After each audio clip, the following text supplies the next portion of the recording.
नमस्कार। अभिवादन स्वीकार करें आदर्श तिवारी का। भारतीय राजनीति के विस्तृत परिदृश्य में शशि थरूर एक अनोखी शख्सियत हैं।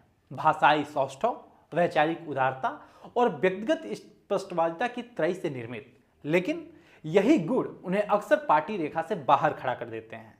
अनेक अवसरों पर उनके बयान कांग्रेस की आधिकारिक विचारधारा से भिन्न दिखाई देते हैं और इसी असंगति ने उन्हें जितनी सुर्खियां दी हैं उतने ही विवादों का केंद्र भी बनाया है। शशि थरूर की भाषा जितनी सुगठित है उतनी ही जोखिम भरी भी। उनकी मुश्किल ये नहीं कि वे विवाद पैदा करते हैं, असली कठिनाई ये है कि उनके कथन कई बार उस वैचारिक छत से टकरा जाते हैं जिसके नीचे वे खड़े हैं। इसी पृष्ठभूमि में एक दिलचस्प अध्याय खुला, Veer Savarkar international impact award 2025 का।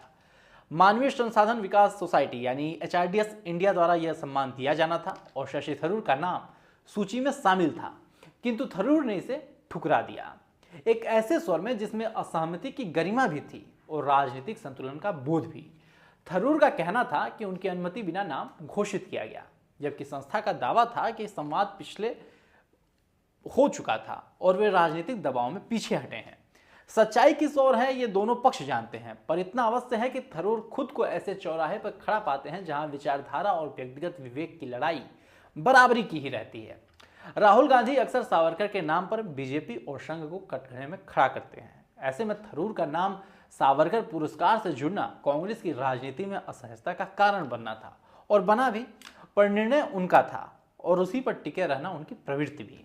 ऑपरेशन सिंदूर के बाद से यह धारणा और गहरी हुई कि थरूर कांग्रेस से दूर और बीजेपी की ओर थोड़ा झुके दिखते हैं, पर वे हर बार यही स्पष्ट करते रहे, मैं कहीं नहीं जा रहा।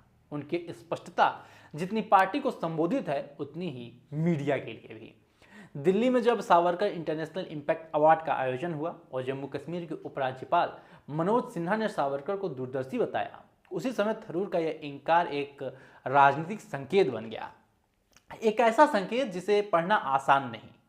आगे आते हैं उन प्रसंगों पर जिन्होंने थरूर को हाल के महीनों में सुर्खियों का केंद्र बनाए रखा।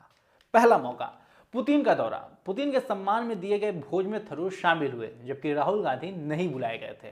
प्रश्न उठे, नाराजगी भी हुई। थरूर ने सफाई दी, उन्हें विदेश मामलों की समिति के अध्यक्ष की हैसियत से बुलाया गया था, लेकिन यह सफाई भी राजनीतिक बहस को रोक नहीं सकी। दूसरा मौका, ऑपरेशन सिंदूर। प्रतिनिधिमंडल में पहले नाम थरूर का आया, बाद में कांग्रेस के सुझाव शामिल हुए। यह भी वही क्षण था जब कुछ लोगों ने उन्हें पलड़ा बदलते हुए पढ़ने का प्रयास किया। तीसरा मौका, कांग्रेस में उनकी स्थिति। तिरुवनंतपुरम से लगातार सांसद रहे, राजीव चंद्रशेखर को हराया, फिर भी पार्टी के भीतर विरोधियों की सूची लंबी है। यूपीए सरकार में विदेश राज्य मंत्री रहे, फिर एक विवाद के बाद पद छोड़ा। पार्टी नेतृत्व से वैचारिक मतभेद रहे, विशेषकर राहुल गांधी की निजी टिप्पणी आधारित राजनीति पर। चौथा मौका, व्यक्तिगत हमले और प्रशंसाएं।